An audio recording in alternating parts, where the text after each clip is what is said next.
News खबरों का सारथी।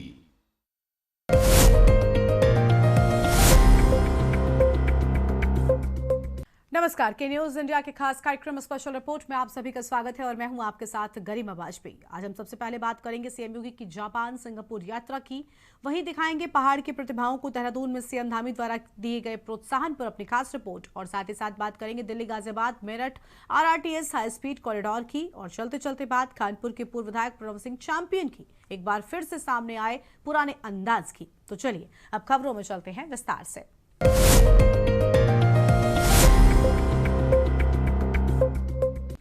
उत्तर प्रदेश को भारत का मैन्युफैक्चरिंग हब बनाने के लक्ष्य के साथ मुख्यमंत्री योगी आदित्यनाथ की सिंगापुर और जापान की 4 दिवसीय यात्रा मील का पत्थर मानी जा रही है। 2017 की म्यांमार यात्रा के बाद मुख्यमंत्री का यह पहला विदेशी दौरा है। इस प्रदेश की निवेश, कूटनीति और औद्योगिक विस्तार की दृष्टि से काफी महत्वपूर्ण माना जा रहा है। ये रिपोर्ट देखिए। सीएम योगी की जापान सिंगापुर यात्रा, निवेश के मिशन मोड पर सीएम योगी। यूपी का सीईओ अब जापान सिंगापुर में शो। म्यांमार के बाद अब टोक्यो सिंगापुर की बारी, बदल जाएगी यूपी की तस्वीर। उत्तर प्रदेश को $1 ट्रिलियन की अर्थव्यवस्था बनाने का संकल्प अब 7 समंदर पार तक गूंजेगा। मुख्यमंत्री योगी आदित्यनाथ का लक्ष्य बड़ा है, यही कि उत्तर प्रदेश को भारत का मैन्युफैक्चरिंग हब बनाना। साल 2017 में म्यांमार की यात्रा के बाद वो मुख्यमंत्री योगी का पहला बड़ा विदेशी दौरा है। अहम बात आपको बता दें कि इस बार योगी आदित्यनाथ एक राजनेता के तौर पर नहीं बल्कि यूपी के मुख्य कार्यकारी अधिकारी के तौर पर दुनिया के सामने हो रहे हैं। सीएम योगी की कोशिश है कि ग्रेटर नोएडा के पास जापान सिटी और सिंगापुर सिटी का निर्माण किया जाए। इस योजना को लेकर सीएम निवेशकों के सामने प्रस्ताव पेश करेंगे। प्रस्ताव में दिल्ली के पास ग्रेटर नोएडा के सेक्टर 5A और सेक्टर 7 में जापानी और सिंगापुर के औद्योगिक शहरों के विकास के लिए 500 एकड़ भूमि आवंटित करना शामिल है।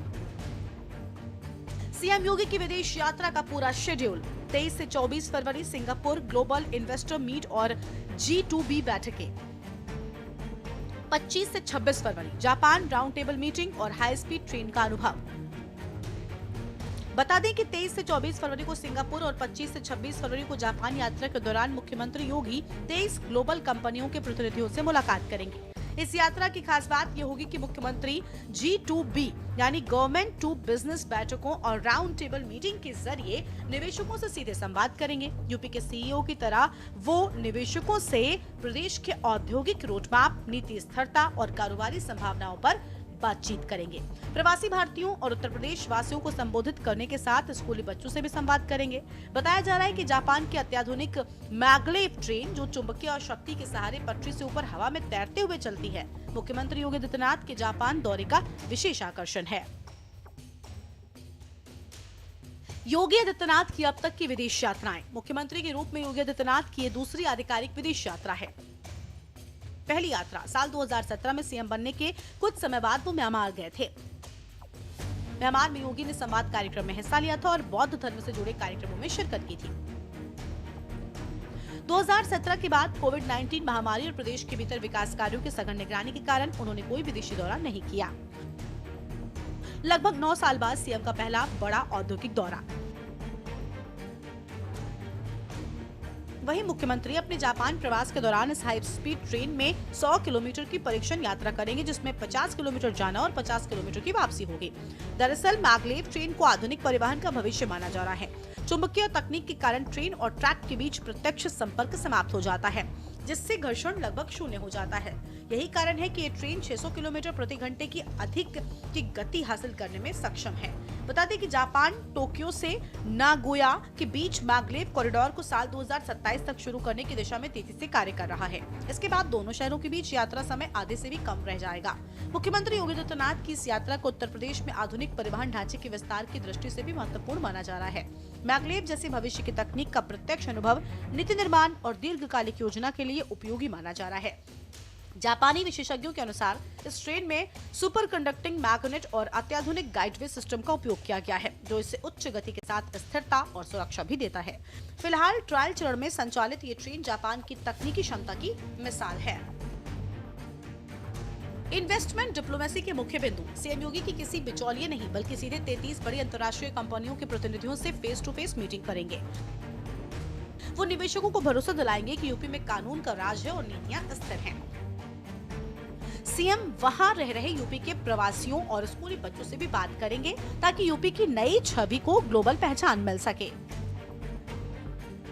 इस विदेश यात्रा का सबसे महत्वपूर्ण पहलू है सीएम योगी का गवर्नमेंट टू बिजनेस मॉडल। जब प्रदेश का मुखिया खुद पिचिंग करने उतरता है तो निवेशकों का भरोसा दोगुना हो जाता है। देखना होगा कि जापान और सिंगापुर से लौटते वक्त सीएम योगी यूपी की झोली में कितने लाख करोड़ का निवेश होगा। स्पेशल डेस्क के न्यूज इंडिया। देहरादून में शिक्षा और सम्मान का एक अनोखा संगम देखने को मिला। मुख्यमंत्री धामी ने प्रदेश के होनहारों को छात्रवृत्ति और पुरस्कारों से नवाजा, लेकिन ये सिर्फ एक सरकारी कार्यक्रम नहीं था, बल्कि उत्तराखंड के भविष्य को गढ़ने की एक बड़ी हुंकार थी। सीएम धामी ने इस मंच से छात्रों के लिए क्या बड़े वायदे किए और युवाओं को क्या मंत्र दिया, दिखाएंगे हमारे इस खास रिपोर्ट में। देहरादून के मुख्य आयोजन स्थल पर उत्साह का माहौल था। मौका था मेधावी छात्रों को सम्मानित करने का। मुख्यमंत्री पुष्कर सिंह धामी ने दीप प्रज्वलित कर कार्यक्रम की शुरुआत की। इस दौरान प्रदेश भर से आए सैकड़ों छात्र छात्राओं के चेहरे पर मुस्कान थी, जब उन्हें अपनी मेहनत का फल सीएम के हाथों सम्मान के रूप में मिला। मुख्यमंत्री पुष्कर सिंह धामी ने अपने संबोधन में सिर्फ आंकड़ों की बात नहीं की, बल्कि छात्रों के साथ सीधा संवाद किया। उन्होंने शिक्षा को राज्य के विकास की नींव बताया। भाइयों बहनों, उत्तराखंड को देवभूमि कहा जाता है और देवभूमि की पहचान इसके ऊंचे ऊंचे पर्वत, ऐतिहासिक मंदिरों से नहीं, बल्कि ज्ञान से, आस्था की भाषा देववाणी संस्कृत से भी है। और वेदों से लेकर उपनिषदों तक, रामायण से लेकर महाभारत तक, आयुर्वेद से लेकर खगोल शास्त्र तक और गणित से लेकर दर्शन शास्त्र तक हमारे ज्ञान की जड़ें संस्कृत में ही निहित हैं। इसलिए मेरा मानना है, संस्कृत हमारे अतीत की स्मृति मात्र नहीं है, बल्कि भविष्य की संभावना है। और अभी अभी हम सब लोग प्रधानमंत्री जी के मन की बात के कार्यक्रम को सुन रहे थे। जिस प्रकार से आज एआई का उपयोग करके, एआई ने जिस प्रकार से हमारे ग्रंथों को, हमारे उपनिषदों को बिल्कुल नए रूप में हम सबके सामने रख दिया है। सच में ये हमारे लिए, हम कह सकते हैं कि संस्कृत हमारा भविष्य भी है। सीएम धामी के संबोधन की खास बातें। राज्य सरकार का लक्ष्य है कि पैसे की कमी की वजह से कोई भी प्रतिभाशाली छात्र शिक्षा से वंचित न रहे। मुख्यमंत्री ने विभिन्न छात्रवृत्ति योजनाओं के बजट और राशि को बढ़ाने के संकेत दिए। सीएम ने जोर देकर कहा कि अब उत्तराखंड में केवल मेहनत करने वालों को जगह मिलेगी। कहा, देश का सबसे सख्त नकल विरोधी कानून यहां लागू है। छात्रों से केवल डिग्री तक सीमित न रहकर स्किल यानी कौशल विकास पर ध्यान देने की अपील की। वहीं सम्मान पाने वाले छात्रों में गजब का उत्साह दिखा। सीएम धामी ने स्वयं कई छात्रों से बातचीत की और उनके करियर लक्ष्यों के बारे में पूछा। यह समारोह प्रदेश में शिक्षा के गिरते स्तर को सुधारने और सरकारी स्कूलों के प्रति विश्वास जगाने की एक बड़ी पहल के रूप में देखा जा रहा है। जानकारों की माने तो धामी सरकार युवाओं को अपनी प्राथमिकता पर रख रही है, चाहे वो नई नियुक्तियां हो या इस तरह के प्रोत्साहन कार्यक्रम। सीएम धामी युवा शक्ति के जरिए 2025 तक उत्तराखंड को देश का अग्रणी राज्य बनाने के संकल्प को दोहरा रहे हैं। आज जहां एक और संस्कृत को ऑनलाइन प्लेटफॉर्म्स पर उपलब्ध कराया जा रहा है, वहीं ई संस्कृत प्लेटफॉर्म एवं संस्कृत ऐप्स विकसित करने पर भी विशेष बल दिया जा रहा है। इसके अतिरिक्त विभिन्न राज्यों में संस्कृत ग्राम स्थापित किए जा रहे हैं, जहां लोग अपने दैनिक जीवन में संस्कृत भाषा का उपयोग कर रहे हैं।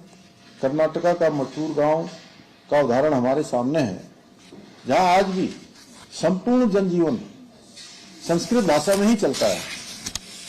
इतना ही नहीं, हाल ही में केंद्र सरकार के एक महत्वपूर्ण पहल के तहत लोकसभा की कार्रवाई का अनुवाद एआई के माध्यम से संस्कृत भाषा में किए जाने की शुरुआत भी की है। मुझे विश्वास है कि आने वाले समय में एआई के माध्यम से संस्कृत भाषा के ज्ञान का और अधिक प्रचार और प्रसार हो सकेगा। हमारी देवभूमि उत्तराखंड सदियों से संस्कृत अध्ययन और शोध का केंद्र रही है। आदि शंकराचार्य से लेकर अनेक ऋषि मुनियों ने इस भूमि में तपस्या की है और संस्कृत ग्रंथों की रचना की है, आज जब हम आधुनिकता की ओर बढ़ रहे हैं तो ऐसे में हमारी सरकार का प्रयास है संस्कृत की पवित्र ज्योति को उत्तराखंड के अंदर भी प्रज्वलित किया जाए। साफ है कि मुख्यमंत्री पुष्कर सिंह धामी युवाओं के बीच अपनी पकड़ मजबूत कर रहे हैं। इस छात्रवृत्ति वितरण समारोह ने न केवल मेधावियों का उत्साह बढ़ाया बल्कि यह भी स्पष्ट कर दिया है कि राज्य सरकार आने वाले समय में शिक्षा और रोजगार को अपनी राजनीति के केंद्र में रखने वाली है। अब देखना होगा कि इन योजनाओं देख रहे हैं के न्यूज, खबरों का सारथी।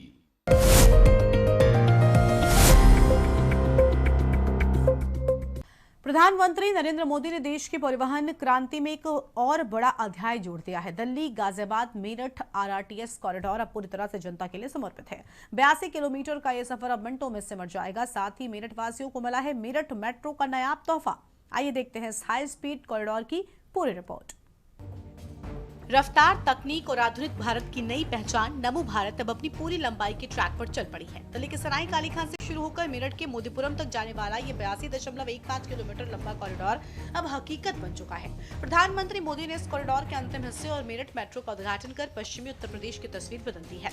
बता दें कि प्रधानमंत्री नरेंद्र मोदी ने दिल्ली गाजियाबाद मेरठ नमो भारत कॉरिडोर के बाकी हिस्से और मेरठ मेट्रो का उद्घाटन किया। 82.15 किलोमीटर लंबा पूरा हाई स्पीड कॉरिडोर जनता के लिए शुरू हो गया है। बता दें कि करीब 82.15 किलोमीटर लंबाई वाली नमो भारत और मेट्रो परियोजना लगभग 30,274 करोड़ रुपए में तैयार हुई है। इस मौके पर मोदी ने स्कूली बच्चों और डॉक्टर्स के साथ सफर किया, उनसे बातचीत की, साथ ही 12,930 करोड़ रुपए की विकास परियोजनाओं का उद्घाटन भी किया। बता दें कि अब रैपिड रेल से दिल्ली से मेरठ की 82.15 किलोमीटर की दूरी सिर्फ 55 मिनट में पूरी होगी। रैपिड रेल 13 स्टेशनों से होकर गुजरेगी। पूरे सफर में 2 स्टेशन अंडरग्राउंड हैं, जबकि बाकी का सफर एलिवेटेड है। वहीं मेट्रो बेगम पुल से मेरठ साउथ तक चलाई जा रही है। कि इस प्रोजेक्ट की सबसे बड़ी खासियत यह है कि ये 2 सेवाओं का एक मेल है। एक तरफ नमो भारत ट्रेन है जो दिल्ली और मेरठ के बीच की दूरी को 7 मिनट से भी कम समय में तय करेगी। दूसरी तरफ मेरठ मेट्रो है जो मेरठ शहर के भीतर ही लोगों को विश्व स्तरीय ट्रांसपोर्ट की सुविधा देगी। करीब 30,000 करोड़ रुपए की लागत से तैयार यह कॉरिडोर इंजीनियरिंग का एक चमत्कार है, जिसका 12 किलोमीटर का हिस्सा जमीन के नीचे है। प्रधानमंत्री मोदी ने इस खास मौके पर कहा कि जब देश में कांग्रेस की सरकार थी तो ये सब संभव ही नहीं था। तब इंफ्रास्ट्रक्चर के प्रोजेक्ट घोटालों में गुम हो जाते थे। मेट्रो जैसी अधिकतर टेक्नोलॉजी हमें विदेशों से आयात करनी पड़ी थी। हमने घोटाले बंद किए, देश को आत्मनिर्भरता की ओर बढ़ाया। अब एक ही स्टेशन से एक ही ट्रैक पर नमो भारत और मेट्रो रेल चलेगी। पीएम मोदी ने कहा, हम तो वो लोग हैं जो गांव में किसी के यहाँ शादी होती है तो पूरा गांव से सफल बनाने में जी जान से जुट जाते हैं ताकि मेहमान गांव की अच्छी छवि लेकर जाएं।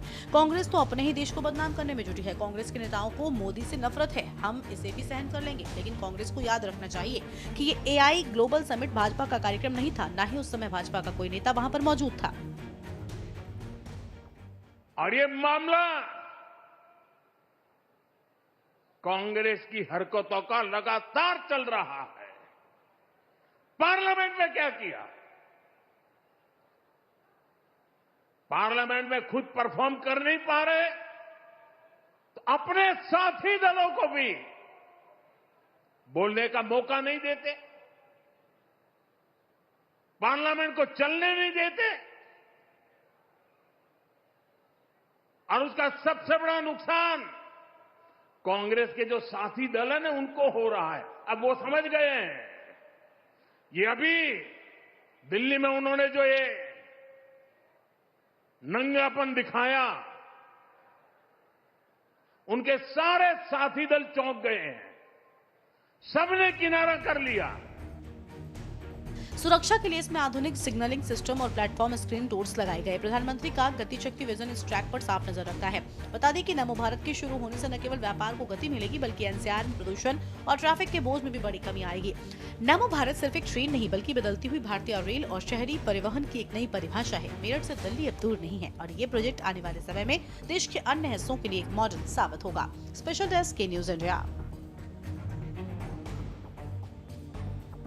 उत्तराखंड की सियासत में जब भी विवाद और हथियार शब्द एक साथ आते हैं तो एक नाम जहन में सबसे पहले आता है, कुंवर प्रणव सिंह चैंपियन। खानपुर के पूर्व विधायक एक बार फिर से अपने पुराने अंदाज को लेकर चर्चा में है। इस बार मौका एक शादी समारोह का था जहां मंच पर डांस हो रहा था और पास ही लहरा रहे थे हथियार। आखिर क्यों बार बार विवादों से नाता जोड़ लेते हैं चैंपियन? देखिए इस खास रिपोर्ट में। इन तस्वीरों को गौर से देखिए। मंच पर रोशनी है, संगीत की थाप है और एक महिला डांसर अपनी प्रस्तुति दे रही है। लेकिन इस चमक धमक के बीच जो चीज सबसे ज्यादा ध्यान खींच रही है वो है डांसर के इर्द गिर्द खड़े वो शख्स जिनके हाथों में घातक हथियार हैं। बताया जा रहा है कि ये हथियारबंद लोग खानपुर के पूर्व विधायक कुंवर प्रवर सिंह चैंपियन के सुरक्षा कर्मी हैं। हथियार और कानून। सार्वजनिक समारोह या शादी ब्याह में हथियारों का प्रदर्शन प्रतिबंधित है। सुरक्षा कर्मियों के हथियारों का इस्तेमाल केवल सुरक्षा के लिए होना चाहिए, ना कि शोबाजी के लिए। सवाल: क्या मंच पर डांसर के पास हथियारों की मौजूदगी सुरक्षा व्यवस्था का हिस्सा है या रसूख का प्रदर्शन? आपको बता दें कि ये पहली बार नहीं है जब चैंपियन साहब का नाम हथियारों के साथ उछला। याद कीजिए वो पुराना वीडियो जिसमें पूर्व विधायक दोनों हाथों में बंदूकें लेकर नाचते हुए दिखाई दिए थे। उस विवाद के बाद उन्हें पार्टी से निष्कासित कर दिया गया था। लेकिन लगता है कि इतिहास खुद को दोहरा रहा है। खानपुर विधानसभा में फायरिंग का पुराना विवाद अभी शांत भी नहीं हुआ था कि इस नए वीडियो ने फिर से कानून व्यवस्था और गन कल्चर को लेकर नए सवाल खड़े कर दिए हैं। कब कब विवादों में आए चैंपियन। तमंचे पर डिस्को और उत्तराखंड का अपमान, ये चैंपियन के जीवन का सबसे चर्चित और नुकसानदेह विवाद था। एक वीडियो वायरल हुआ जिसमें चैंपियन शराब का गिलास हाथ में लेकर और मुंह में पिस्टल दबाकर बॉलीवुड गाने मुझको राणा जी माफ करना पर नाच रहे थे। नाचते समय उन्होंने न केवल हथियारों का प्रदर्शन किया बल्कि उत्तराखंड राज्य और यहाँ के लोगों के लिए बेहद अभद्र और अमर्यादित भाषा का इस्तेमाल किया। इस वीडियो के कारण बीजेपी की राष्ट्रीय स्तर पर किरकिरी हुई। बीजेपी ने इन्हें 6 साल के लिए निष्कासित कर दिया। हालांकि बाद में माफी मांगने पर उनकी वापसी हो गई थी। उमेश कुमार के साथ सियासी गैंगवार साल 2025।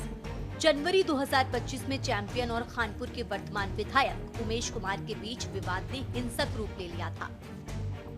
आरोप है कि चैंपियन ने अपने समर्थकों के साथ मिलकर रुड़की में विधायक उमेश कुमार के साथ कैंप ऑफिस पर हमला किया और अंधाधुंध फायरिंग की। इस मामले में चैंपियन को गिरफ्तार किया गया और उन्हें 14 दिन की न्यायिक हिरासत में भेजा गया। उनके और उनके परिवार के कई हथियारों के लाइसेंस भी निलंबित कर दिए गए। मगरमच्छ पर गोली चलाने का दावा। चैंपियन का एक और वीडियो काफी चर्चा में रहा था जिसमें वो कथित तौर पर एक मगरमच्छ को गोली मारते दिखाई दे रहे थे। वन्यजीव प्रेमियों और कानूनविदों ने इसकी कड़ी आलोचना की थी। ये वन्यजीव संरक्षण अधिनियम का सीधा उल्लंघन माना गया। पत्रकार को धमकी और बदसलूकी। दिल्ली स्थित उत्तराखंड निवास में एक न्यूज चैनल के पत्रकार को जान से मारने की धमकी देने का मामला भी काफी उछला। चैंपियन ने पत्रकार के साथ न केवल बदतमीजी की थी बल्कि ऑन कैमरा अभद्र व्यवहार भी किया था, जिसके बाद उन्हें पहली बार बीजेपी से निलंबित किया गया। जातिगत टिप्पणी और साथी विधायकों से विवाद। बीजेपी के ही तत्कालीन विधायक देशराज कर्णवाल के साथ उनका विवाद जग जाहिर रहा। दोनों के बीच कुश्ती की चुनौती तक दी गई थी। उन पर अनुसूचित जाति के खिलाफ अभद्र और जाति सूचक टिप्पणियां करने के भी आरोप लगे, जिसके कारण एफआईआर दर्ज हुई। बहरहाल सोशल मीडिया पर वीडियो वायरल होने के बाद अब चर्चा इस बात की है कि क्या पुलिस इस मामले का संज्ञान लेगी, क्या वाकई ये चैंपियन के अधिकृत सुरक्षा कर्मी हैं, और यदि हाँ तो क्या नियम उन्हें एक डांस प्रोग्राम में इस तरह हथियार ताने खड़े रहने की इजाजत देता है। जवाब फिलहाल भविष्य के गर्भ में है, लेकिन चैंपियन एक बार फिर विवादों के किंग बन चुके हैं। देखा जाए तो सवालों के घेरे में अब हरिद्वार प्रशासन भी है। यही कि आखिर कैसे बार बार इस तरह की घटनाएं सामने आ जाती हैं। फिलहाल इस वीडियो की पुष्टि और जांच होना बाकी है, लेकिन इतना तय है कि कुंवर प्रणव सिंह चैंपियन ने एक बार फिर सियासत का पारा गरमा दिया है। स्पेशल डेस्क के न्यूज इंडिया। स्पेशल रिपोर्ट में आज इतना ही। तमाम बड़ी खबरों के लिए आप देखते रहिए के न्यूज इंडिया। नमस्कार।